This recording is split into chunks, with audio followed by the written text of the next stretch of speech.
I'm David Koch. I'm a business person and work in the media as well. I'm co-host of the Sunrise Breakfast program on 7. I own Pinstripe Media, my family production business. I'm chairman of the Port Adelaide Football Club, chairman of the Advisory Council of the Organ and Tissue Authority, and patron of the Koch Centre for Youth at Macquarie Fields. I was going to uni doing accounting part-time, and one of the other students was the wife of Brian Frith, the business editor of The Australian, who offered me a job as a journo on the basis of some assignments that his wife and I had done together. And so started on The Australian. It was the start of the sort of the finance boom. Went from there to BRW. Started Personal Investment Magazine, the first of the consumer investment magazines, both here, New Zealand and London. And after coming back from London, I decided to set up my own little publishing business. And as a result of doing personal finance, would be interviewed on TV regularly and on radio. And that led to me getting a nightly investment show on radio and becoming the finance editor of the 7 Network. And I was doing that when the host of Sunrise at that time, Chris Reason, got really crook with cancer. They asked me to fill in. Didn't particularly want to because it was a straight news show, but they said they'd make it a bit more casual and build it around my personality, and that's how it all happened. Basically, sheer ass all along the way, being in the right place at the right time. That's what life's all about. Never in my wildest dreams did I have any aspiration to get into television. It was just one of those things that you looked at and thought, God, how lucky would you have to be to work in TV? There's no way I possibly could. I did sort of want to get into journalism. That was sort of a dream of mine, but I didn't think I had what it took. And so I went the safe route early on to do just accounting and general business. When I was a young cadet journo on the business pages, I kept thinking to myself, how am I going to differentiate myself? I was in my mid-20s at the time. How am I going to differentiate myself from the gurus, the Max Walshes and the Bob Gottliebsons of the world, the Terry McCranns, who are all old and wise? And I thought, how can you compete with that?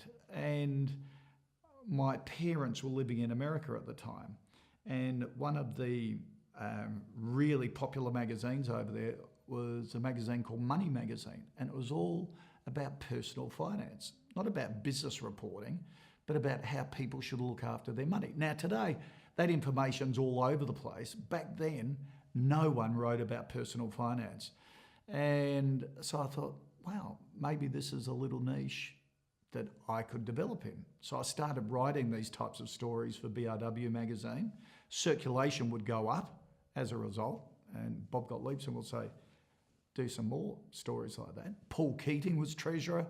He deregulated financial markets, compulsory superannuation started. So it was this whole new trend of personal finance, and I was at the start of it, a bit of ahead of the trend. So it was, for me, thinking to myself, how can I be different to other business journos?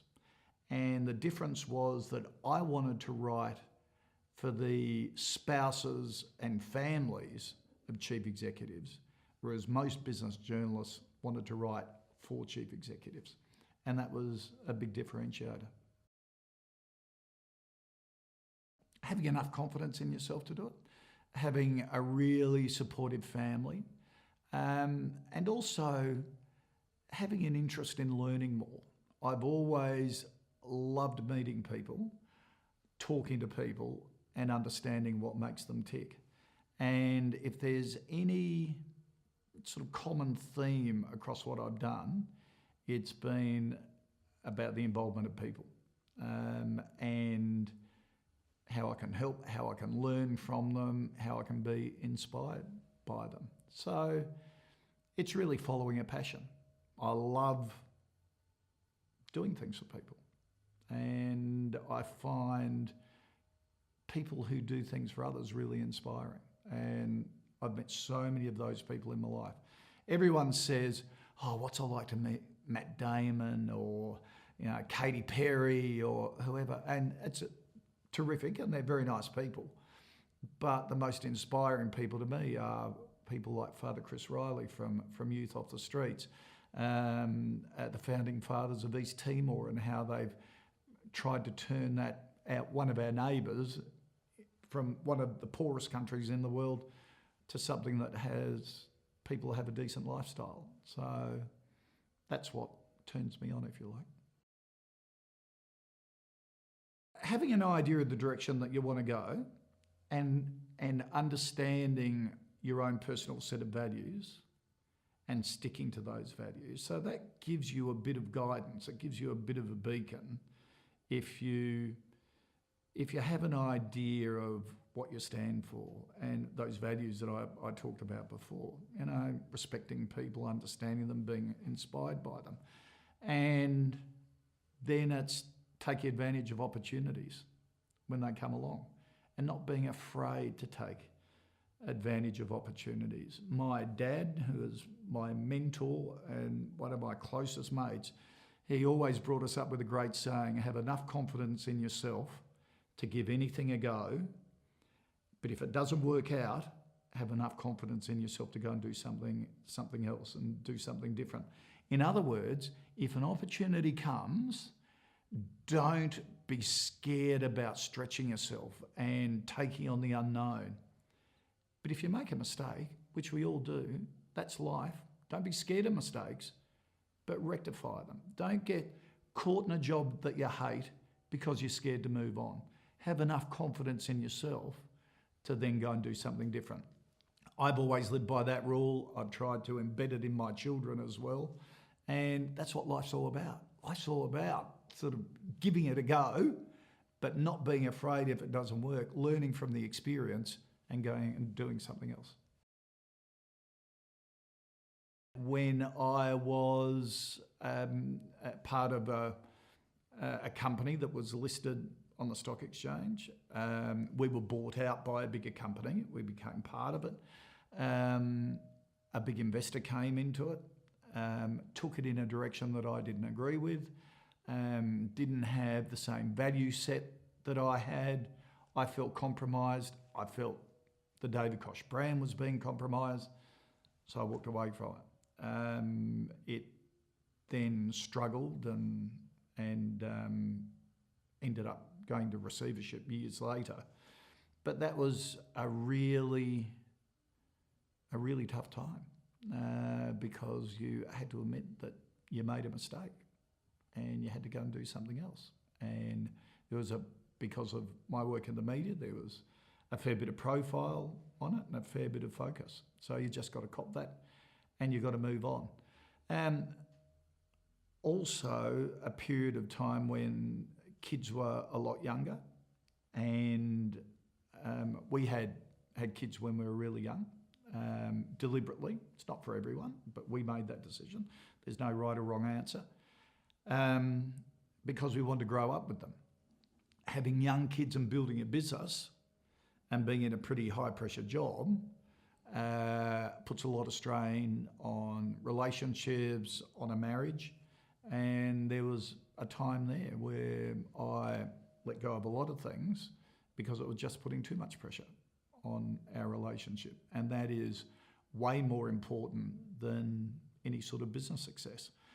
I admire really successful business people, but the ones that I admire the most are the ones that have built business success and a successful family and relationship. Now, I've had some successful business people say to me, yes, I'm a success, but I had to sacrifice my family to do it and I had to sacrifice my marriage. Well, to me, that's not a great success. I do find it a bit hard to say no to a lot of things, So I do usually take on more than I should, and that's a fault of mine, failing of mine. When I look back in retrospect, and everything looks good in hindsight, I probably shouldn't have taken on as much as I did when the kids were so much younger. But what it did do is it taught you a lot in terms of balance into the future. And what it did teach Lib and I is that if you stick with a relationship and work through the hard times, you come out a whole lot stronger. And we just celebrated our 35th wedding anniversary, and we looked back over that 35 years. There have been some huge peaks, there have been some huge troughs, but our relationship has probably never been stronger. And we think it's because of those hard times that has toughened us up for the long term. It would have been easy to give up at the time, but you don't. You stick with it. And I think that's made us more successful, not only in our relationship, but in other elements of our life as well, and in business. There's one underlining theme across everything I do. I love doing it. I'm really lucky. Sunrise is the best job in the world. I have a family business, Pinstripe Media, which I love working in. Lib works in it. I have a son and a daughter that works in it as well. And I just love, we have great fun, it's a great relationship. Port Adelaide, I love rebuilding things. I love building things that may be in a bit of a crisis or from scratch. I love my role in the Organ and Tissue Authority, reforming organ transplant system here in Australia. So when you love each of the elements, it's not like work.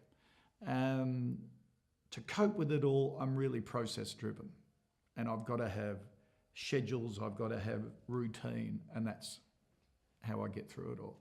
Everything's got to be scheduled.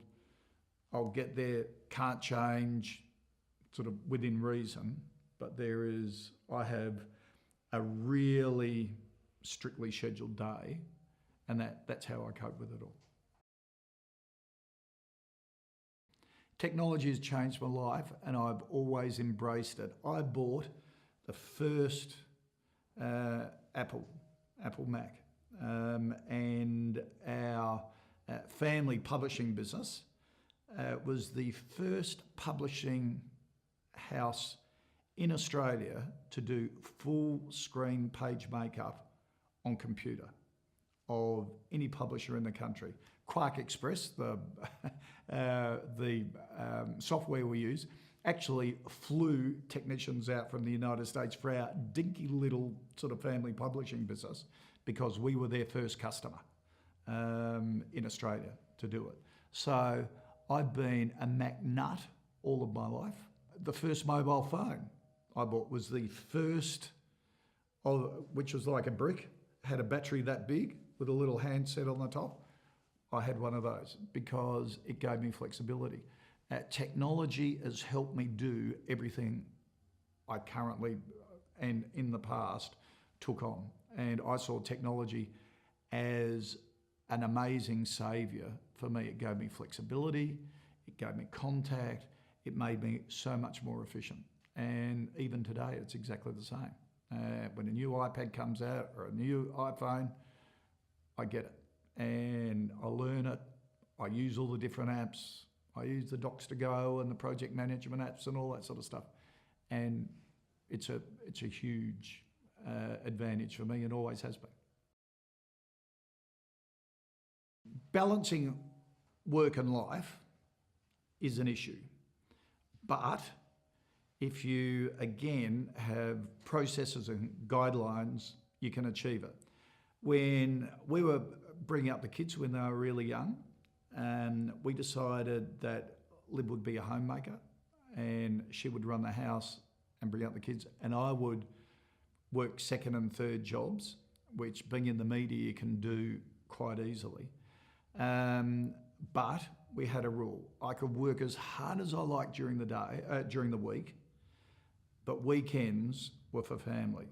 And even in my busiest times, I would still coach rugby teams of the kids. I would still coach netball teams and basketball teams, and weekends were for family. And then I would put in the big hours during the week. And also build in the flexibility that if there were school concerts or whatever, I would make sure they were in the diary, that they were part of the process. They were part of the timetable going through.